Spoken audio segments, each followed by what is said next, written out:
नहीं वो नातवा थे, ज़ईफ़ थे।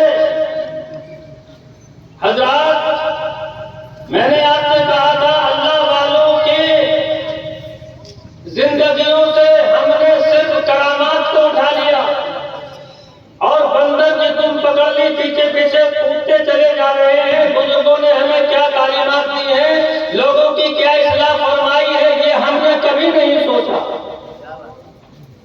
और कहीं ना कहीं इसमें हम भी गिरफ्तार हैं। वाइदे कौम की वो पुख्ता ख्याली ना रही, फलसफा रह गया, तलकीन बेदानी ना रही।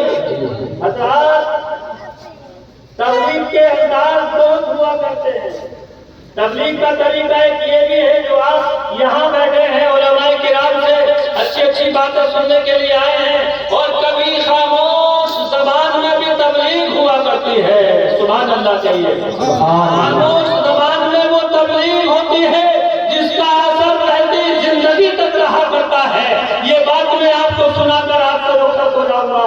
तो पहुंच गए किसी गांव में, मगरिब की नमाज पढ़ी जाकर, मगरिब की नमाज के बाद मुलाकात किसी से नहीं की, न उनको अपनी खुराक की फिक्र थी, न उनको रहने की फिक्र थी। नमाज पढ़ी, मस्जिद में एक गोशे में आराम से बैठ गए। गांव वालों ने देखा ये कोई मुसाफिर है जो यहाँ रात गुजारना चाहते हैं।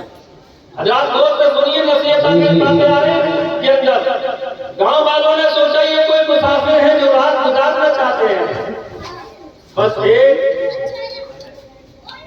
डॉक्टर साहब जो सरकारी नौकर थे, अपने घर से खाना उठाकर लाए और हजरत की बारगाह में बैठ गए कि हुजूर ये खाना तनावुल फरमा लीजिए, आप मुसाफिर हैं। तो कुछ देर तो कुछ नहीं कहा, उन्होंने मना कर दिया खाना खाने से। फिर बाद में ज्यादा असरार हुआ तो कहने लगे, अच्छा डॉक्टर साहब आप क्या काम करते हैं बताइए, आप क्या काम करते हैं? तो उन्होंने कहा मैं डॉक्टर हूँ। अच्छा, क्या क्या नौकरी है, कैसी आपकी आमद है? तो डॉक्टर साहब ने बताया कि हजरत तनख्वाह मेरी बच जाती है और घर का खर्चा ऊपर की आमद से चल जाता है। गौर करें आप, घर का खर्चा ऊपर की आमद से चल जाता है। तो मना कर दिए, बोले ले जाओ, आपके हलाल के अंदर हराम शामिल है। क्या कहा? आपके हलाल के अंदर हराम शामिल है। मैं ऐसे खाने को खाकर अपनी इबादत बेकार करना नहीं चाहता।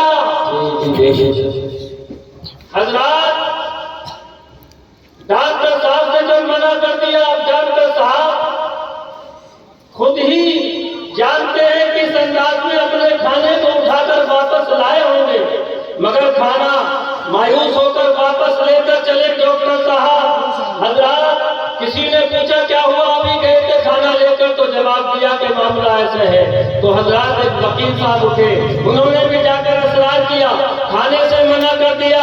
एक किसान काश्तकार आए अपना खाना लेकर और कहा हुजूर आप मेरा खाना खा लीजिए, मेरा हलाल कमाई का खाना है, सुबह से शाम तक खेत में मेहनत करता हूँ, तब जाकर कहीं अनाज उगाता हूँ, अपने बच्चों की रोजी का इंतजाम करता हूँ।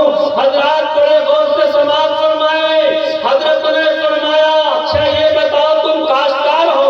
कि हाँ मैं काश्तकार हूँ। अच्छा ये बताइए कितनी जमीन है आपके हिस्से में? कि इतनी जमीन आई।